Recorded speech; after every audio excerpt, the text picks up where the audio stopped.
senhores professores, caros alunos, Dr. Flávio Sartori, é uma imensa alegria para a Faculdade de Direito, uma grande honra receber a maior autoridade brasileira em responsabilidade civil, o desembargador Rui Stocco, meu querido amigo do Tribunal de Justiça, com quem também eu tive a honra de participar da mesma turma julgadora por alguns meses.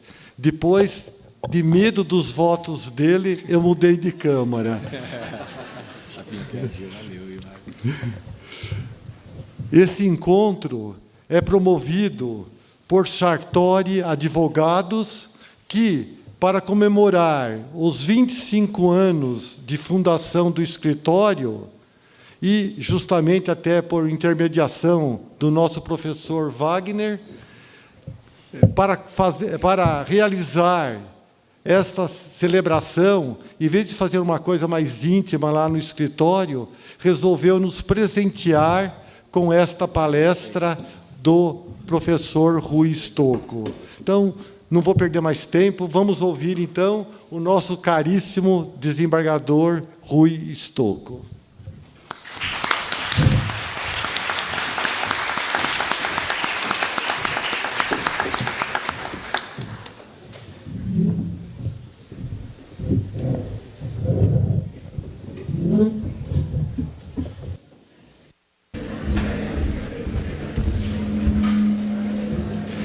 Bom dia.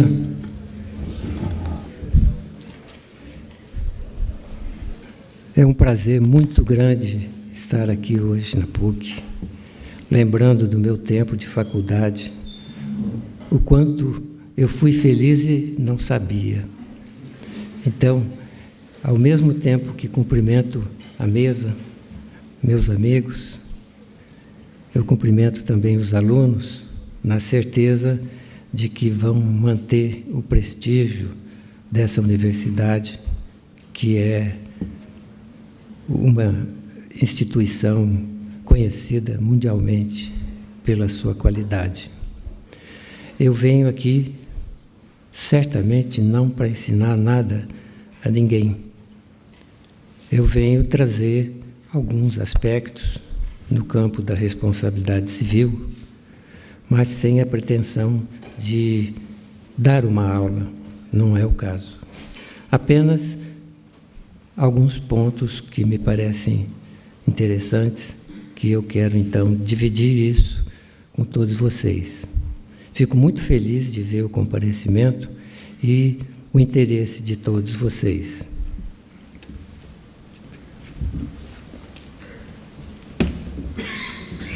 Pegar meus apontamentos.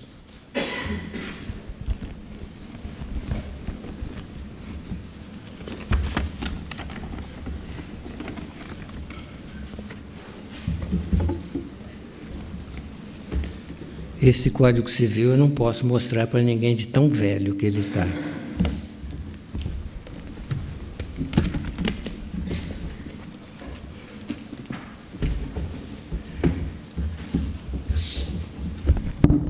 O tema que nós convencionamos anteriormente a ser trazido aos senhores, a vocês todos, são algumas questões atuais sobre o Código de Defesa do Consumidor e o dano moral e seus problemas processuais, que é uma questão que sempre nos instiga e traz algumas dificuldades. Em primeiro lugar, o significado da expressão dano, que hoje é até questionado no campo da responsabilidade civil. Eu não poderia discorrer sobre o dano moral sem antes falar do dano como um todo, a sua importância e suas particularidades. Já se afirmou que o dano é o grande vilão da responsabilidade civil, e é mesmo. A chave, ou poderíamos dizer, a senha para surgir a obrigação de indenizar está na existência de um dano.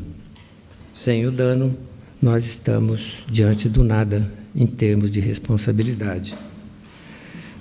Não há, por exemplo, concordar com um autor chamado Enio Duarte Fernandes Júnior, e num trabalho que fizeram, ele e Renata Martins da Rosa, quando afirmam a possibilidade de responsabilidade civil sem dano. É algo que, quando eu li essa revista, Juris Pleno, fiquei estupefato, porque sem dano nada acontece, pelo menos no campo da responsabilidade civil. Na verdade, do comportamento humano pode decorrer um dano, sem que ocorra um ato ilícito. Isso é possível. E a recíproca também é verdadeira.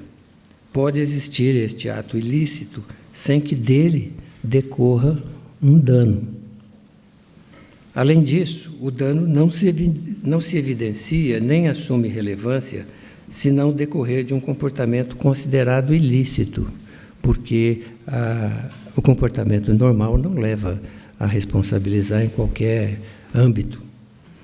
E, como já afirmou um jurista do Rio de Janeiro e desembargador do Tribunal de Justiça do Rio de Janeiro, Sérgio Cavalieri Filho, diz ele que o dano encontra-se no centro da regra da responsabilidade civil. E é verdade, não há o que discutir. Mas então, queridos alunos, cabe indagar o que é dano. Buscando o sentido no dicionário Hawes, por exemplo, e em sentido vulgar, dano é toda diminuição de bens jurídicos de uma pessoa. É, vulgarmente, o estrago ou o prejuízo. No plano jurídico doutrinário,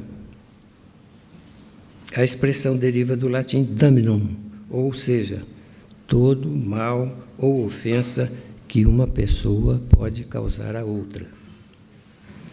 Pode resultar em deterioração ou destruição de um bem, ou um prejuízo ao patrimônio da pessoa, ou seja, da chamada vítima. Dano, como os senhores então poderão ver, como vocês todos, tem sentido econômico e polissêmico, ele abre, equivalendo então à perda ou se transformando num prejuízo. E o dano pode decorrer até mesmo do contrato, nas relações contratuais, que é o chamado dano contratual, ou do ato ilícito, chamado também de dano aquiliano ou ilícito absoluto. E surge, então, a ideia de perdas e danos. E essa ideia de perdas e danos engloba aquilo que efetivamente se perdeu ou aquilo que se deixou de ganhar. O resultado é o mesmo. Pode-se ainda acrescentar a possibilidade da perda de uma chance, que é uma tese que até ficou muito popular e interessante, desenvolvida por vários autores. A possibilidade de perda de uma chance. E, em resumo, o dano pode ser material e imaterial, como todos sabem. Imaterial, ou seja, moral. Não há um prejuízo palpável, mas sim uma ofensa, por isso que é de natureza moral. O dano material pode ser a pessoa, e aí, então, nós estamos diante do dano físico, ou a coisa, são os bens materiais. O dano moral atinge bens imateriais, evidentemente, bens imateriais da pessoa, conforme a proteção que a gente extrai do artigo 5º, inciso 5, da Constituição Federal. E a Constituição fala em dano moral e a imagem. E eu, particularmente, penso que é a mesma coisa. Mas o que abunda não prejudica, não é verdade? No inciso 5, no inciso 10 do artigo 5 da Constituição Federal, o dispositivo menciona a intimidade, a vida privada, a honra e a imagem. Bens esses ligados ao direito de personalidade e que geram, então, o dano moral. Mas a mim parece que as hipóteses da Constituição Federal de 88 são e devem ser meramente exemplificativas. Aliás, há doutrina respeitável acerca desse aspecto. E o já falecido especialista Paulo José da Costa Júnior, em um dos seus livros mais conhecidos, que são Agressões à Intimidade, Lei de Di, e também, no mesmo sentido, o grande jurista do Paraná, de Curitiba, René Ariel Dotti, nesse mesmo sentido, que no seu trabalho Proteção à Vida Privada. Em síntese, o dano é um dos elementos fundamentais da responsabilidade civil. Pode haver um ilícito sem dano, pode, mas não pode haver responsabilidade civil sem dano. Não obstante, às vezes a gente encontra alguns trabalhos em sentido diverso, mas que sinto que não dá para acolher. E eu gostaria de acentuar entendimento no sentido de que o que importa é que o dano seja ilegítimo, não que a conduta causadora o seja. E essa distinção, evidentemente, é muito importante, porque se o dano não for ilegítimo, nós temos uma justificativa. Deverá existir uma justificativa. Mas, seja como for, pode-se então afirmar que não pode haver responsabilidade sem a existência de um dano efetivo. Isso me parece fundamental. Aliás, pode haver responsabilidade civil sem culpa, mas não pode haver responsabilidade civil sem dano. Ao confirmar isso, peço que percebam que a definição de ato ilícito está no artigo 186 do Código Civil, de 2002, na seção dos atos ilícitos, enquanto a obrigação de indenizar está prevista no artigo 927, ou seja, estão em capítulos distintos. E gostaria de também trazer a todos vocês os enfoques que o dano sugere. Quando falamos em dano material, estamos fazendo alusão a um acontecimento no mundo físico. Um resultado, então, no mundo naturalístico. Mas, ao falar de dano moral, estaremos, então, nos referindo a um dano que ofende bens imateriais da pessoa. Não há nenhuma perda palpável, não há uma perda que se materializa. É o dano moral, a pessoa, o seu íntimo. Mas ainda assim, um fenômeno no mundo fático, seja como for, e também é o que se chama de dano jurídico. Enfim, para que o dano seja indenizável, exige-se que seja econômico e que traduza ainda um dano jurídico, porque se ele for justificável, não conduzirá à responsabilização. Eu queria trazer uma breve classificação do dano, que é um dos elementos importantes da responsabilidade civil. Conforme a natureza do bem jurídico, o dano pode bifurcar-se em dano a bens ou coisas e dano à pessoa, como eu já havia enfatizado. O dano à pessoa subdivide-se: dano físico ou corporal e dano moral ou anímico.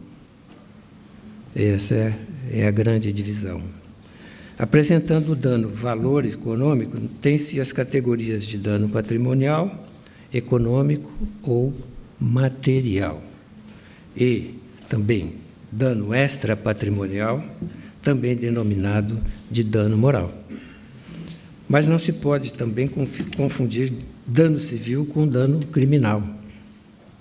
No plano civil, não há responsabilidade civil sem dano, porque o dano é pressuposto da obrigação de reparar e circunstância elementar da responsabilidade civil. Todavia, no plano penal, para a responsabilização, nem sempre se exige o dano, como, por exemplo, nos crimes de mera conduta, ou também chamados de mera atividade. No âmbito civil, exige-se, todavia, prova da existência do dano.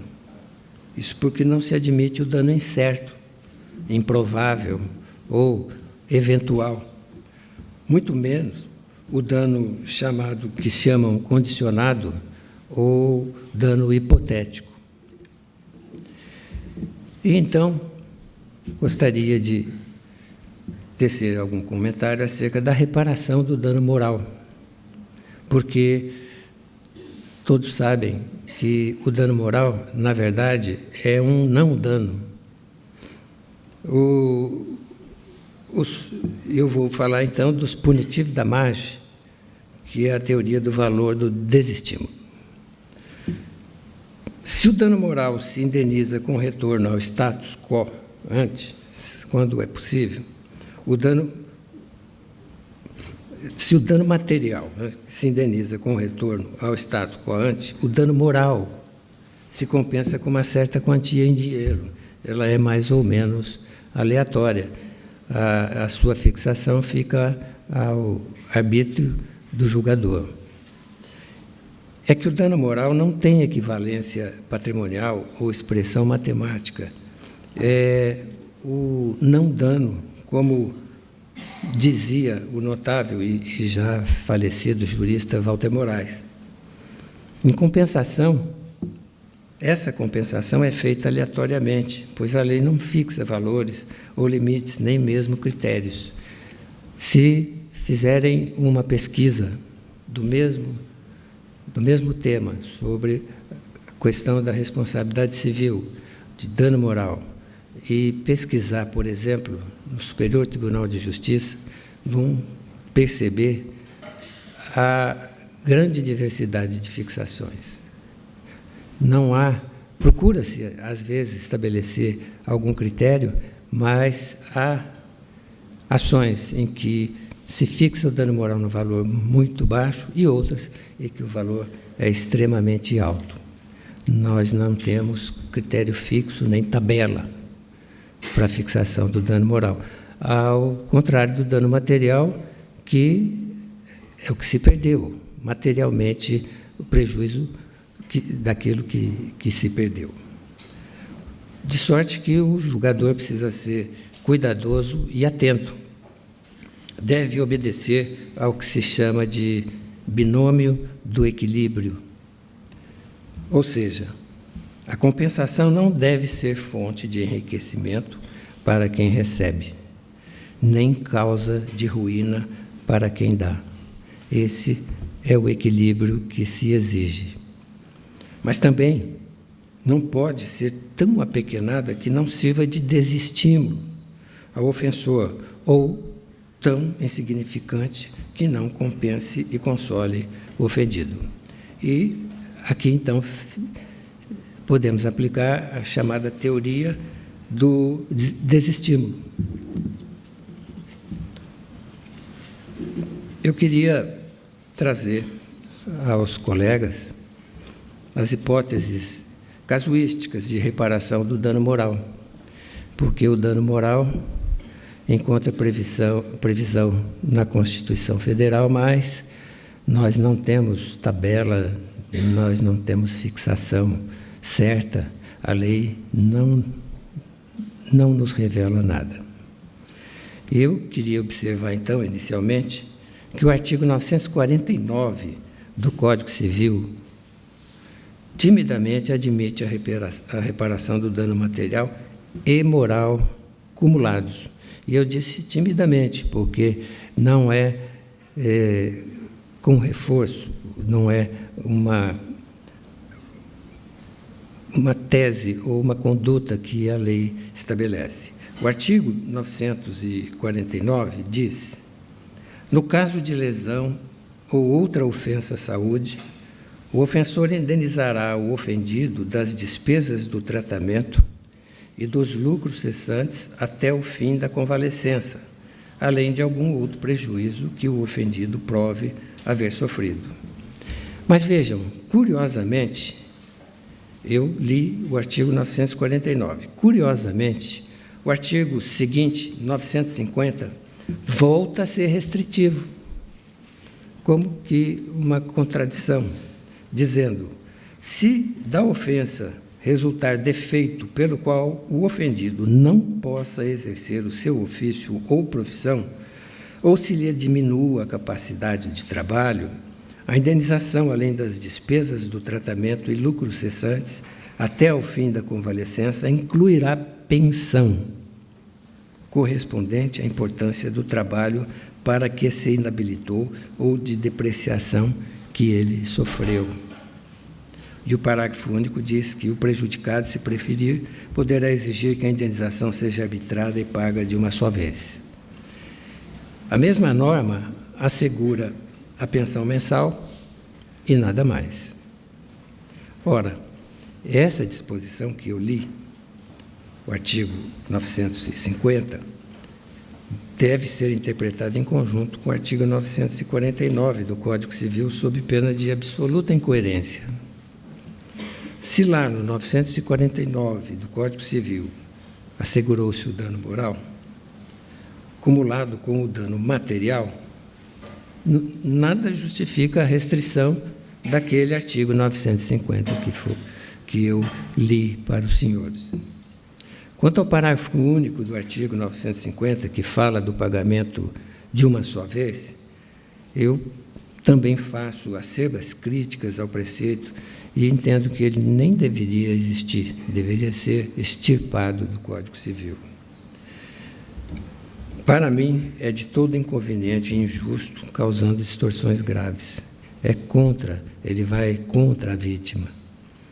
Para a sua obtenção, deve ser requerido na inicial, submetido ao contraditório e expresso na sentença para permitir o direito de recorrer. De sorte que, proferida a sentença, não mais será possível, já na fase de execução, pretender que a pensão mensal seja convertida em valor único e antecipado. Isto é algo que, em várias ações, em vários recursos, se discutiu isso e realmente não se admite. Queria falar alguma coisinha acerca do dano estético. Cabem pequenos esclarecimentos. O dano à estética pessoal é a espécie do gênero dano moral, embora haja controvérsias. Mas, para o seu reconhecimento, deverá ocorrer uma alteração ou modificação na aparência física da pessoa em caráter definitivo. O dano estético que surge,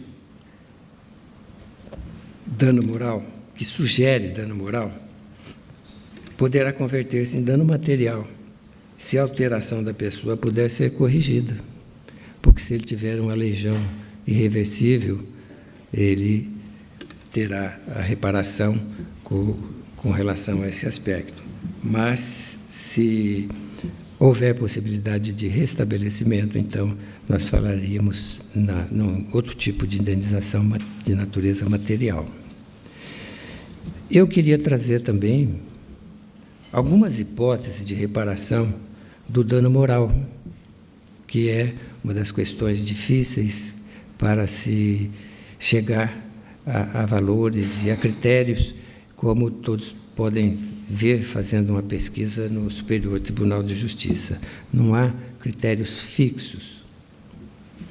Embora o Código Civil, que é de 2002, tenha desprezado o dano moral, é possível, através de interpretação compreensiva, nele encontrar algumas hipóteses, mas isso segundo o leitor, ou o autor de alguma obra.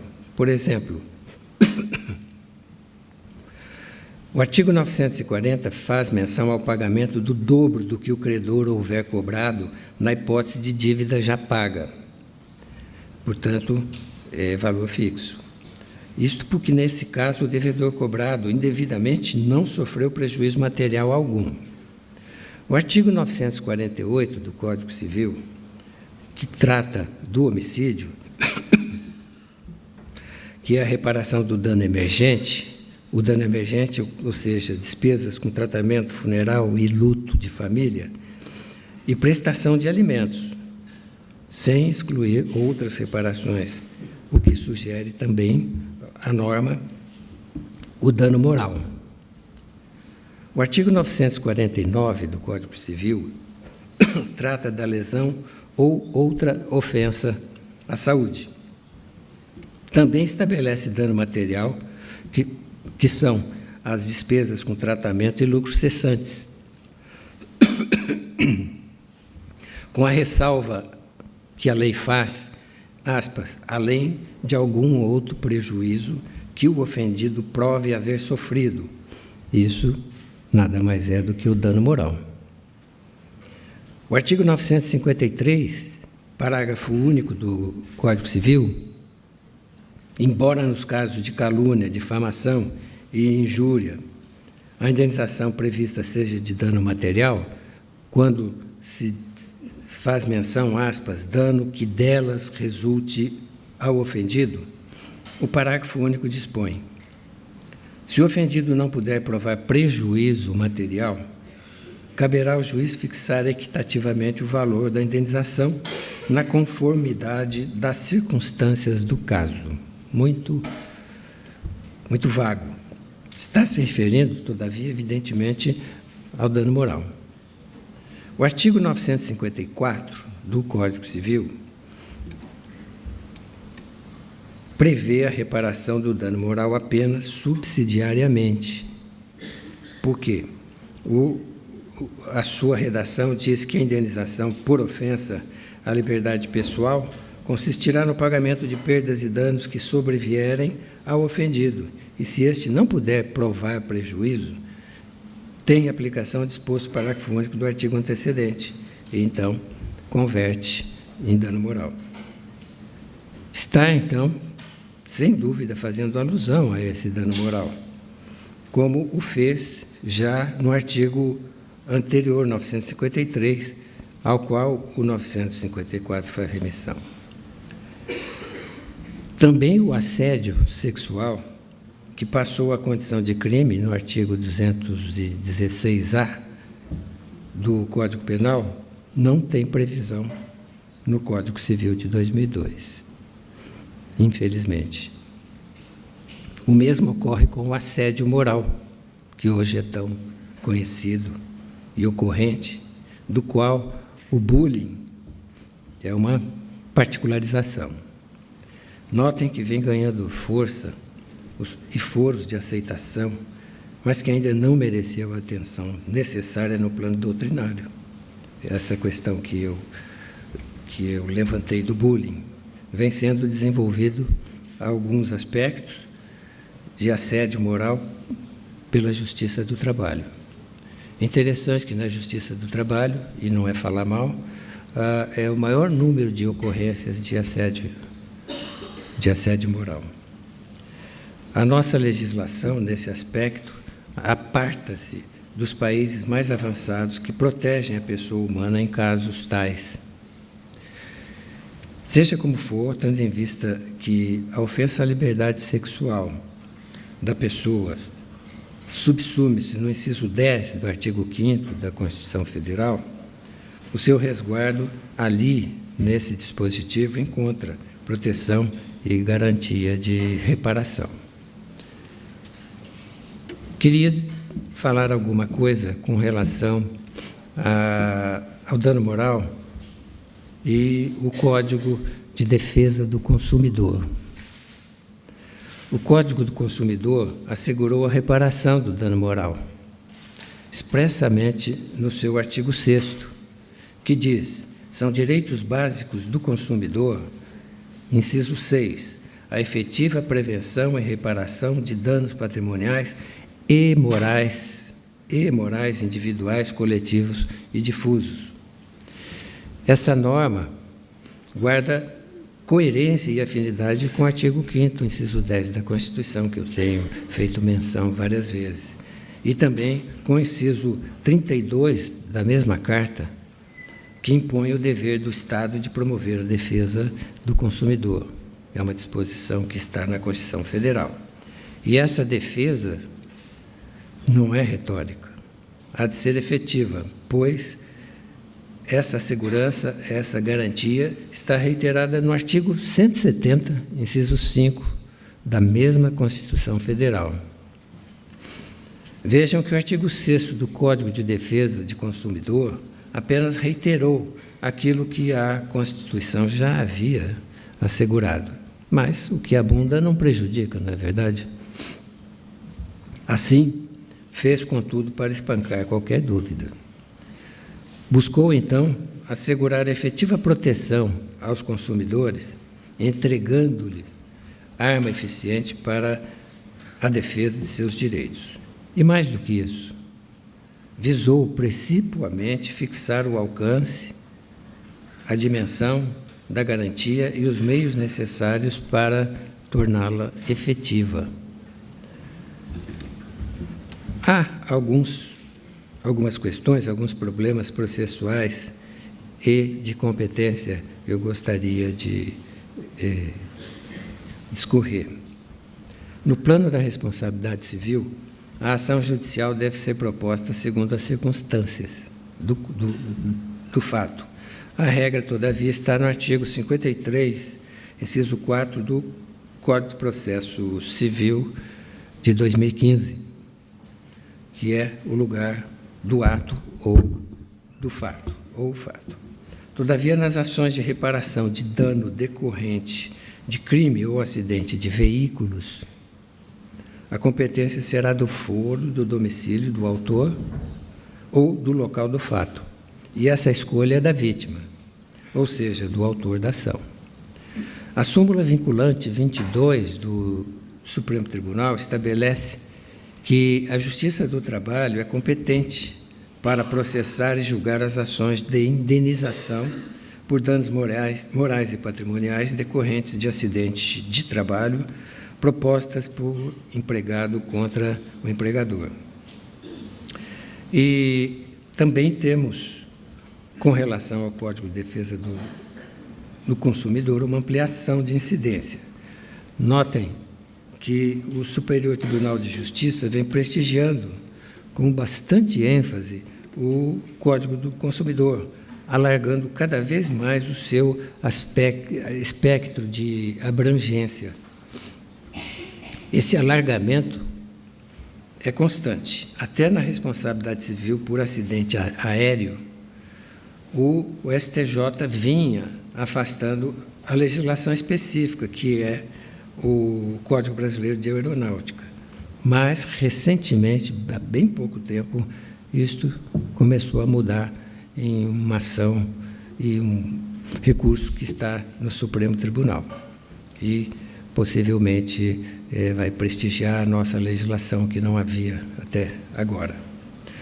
Também, na responsabilidade civil dos bancos, vem se preconizando a incidência do Código do Consumidor em qualquer hipótese.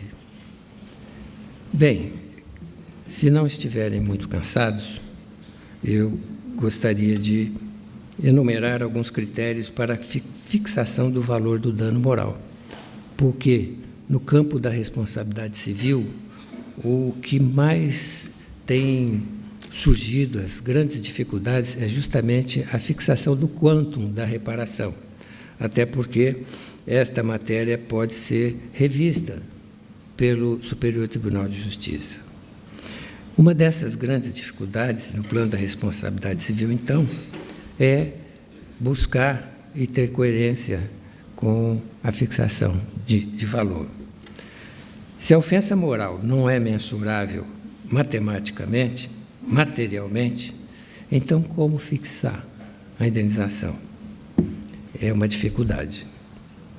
A Constituição apenas assegurou a reparação por dano moral e não disse mais nada.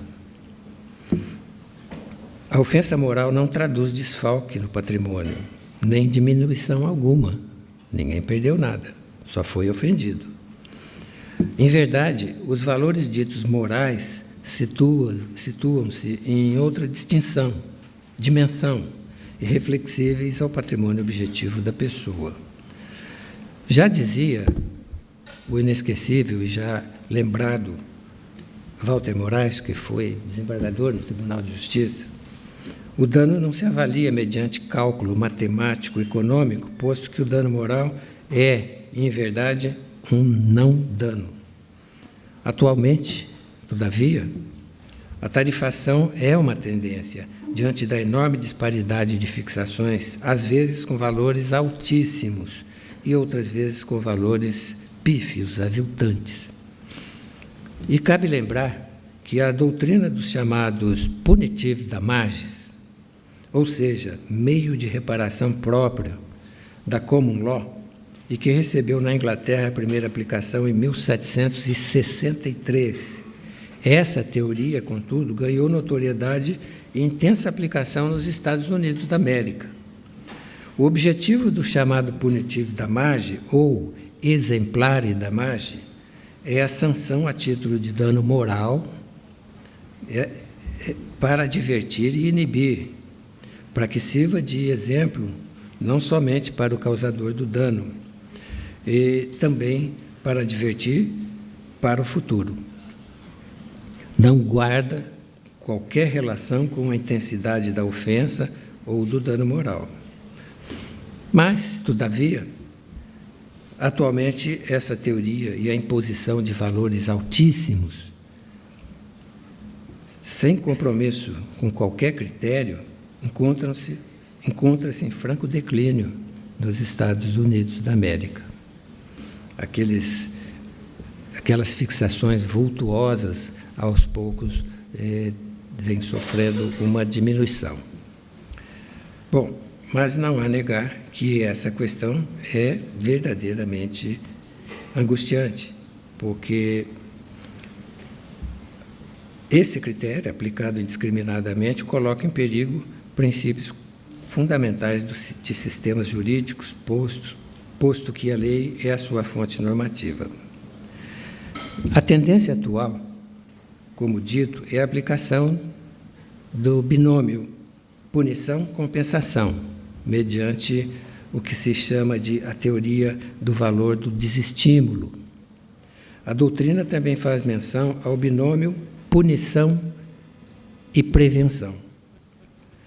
Aliás, o sistema tarifado é uma tendência em nossa legislação, prevalecendo sobre o sistema aberto. Tome-se como exemplo o Código de Trânsito, que traz já o valor da fixação. O próprio Código Civil, já envelhecido, de 2002, tarifou em algumas hipóteses, como se pode verificar. Também a antiga lei de imprensa, que já não existe mais, revogada, adotava esse sistema, assim como o antigo e também revogado Código Brasileiro de Telecomunicações. A Lei de Direitos Autorais adotou, e a Lei de Direitos Autorais, Lei 9.610, de 98, está em vigor, e adotou esse sistema que eu me referi. Tramitou no Senado Federal um projeto de lei de 2008 que adotava o sistema tarifado através de margens mínimas e máximas e em caráter geral. Todavia, esse projeto de lei não vingou, foi rejeitado. Eu apenas mencionei para conhecimento.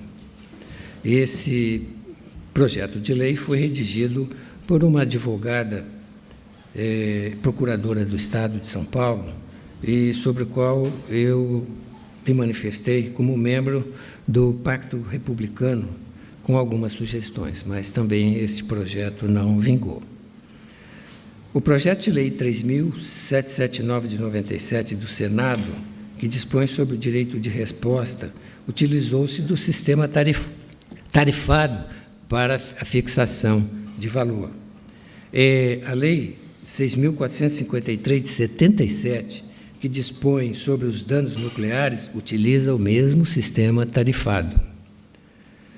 O Superior Tribunal de Justiça, em construção criteriosa e preocupado com esses valores exagerados, vem adotando o sistema de tarifação, fixando diretivas mínimas com relação ao quantum do dano moral em várias hipóteses. Eu estou sendo minucioso justamente porque são questões que surgem no dia a dia. Quem advoga nessa área sempre tem alguma dificuldade.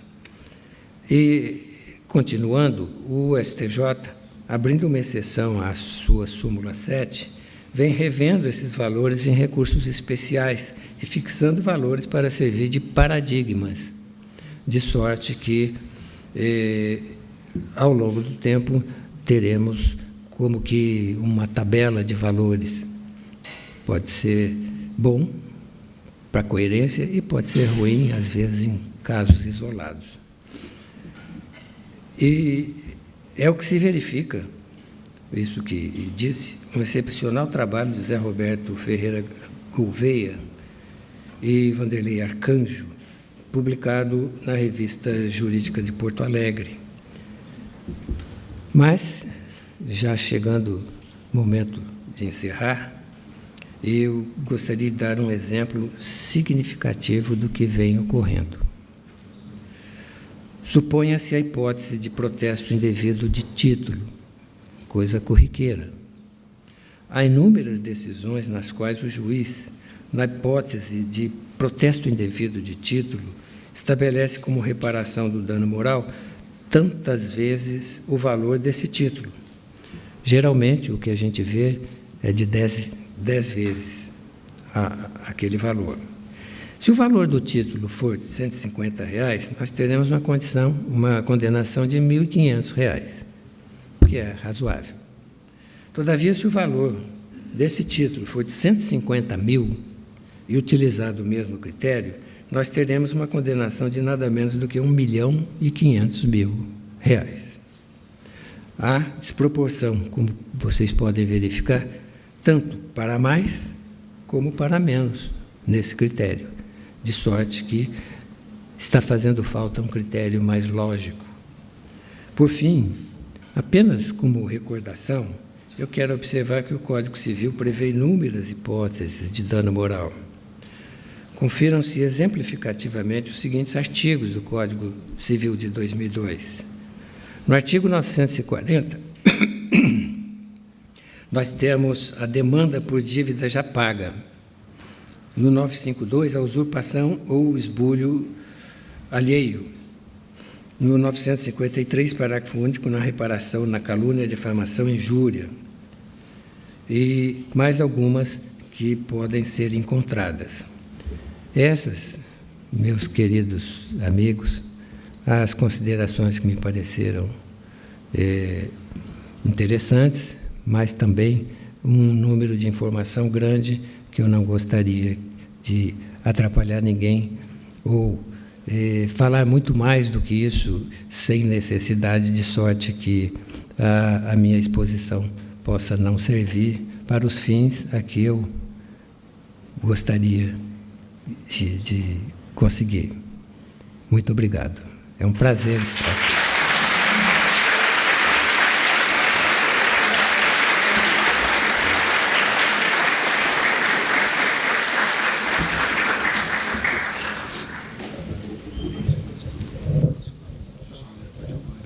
Mais uma vez, eu queria agradecer a oportunidade que Sartori Advogados nos deu de trazer o grande mestre da responsabilidade civil no Brasil. O poder de síntese do desembargador Rui Stocco é impressionante. Ele conseguiu, em alguns minutos, resumir o seu tratado de mais de 4.000 páginas. Então, Foi um prazer enorme, professores, ter o senhor aqui, e os alunos e os professores agradecem muito. Está encerrada a nossa sessão. Muito obrigado a todos.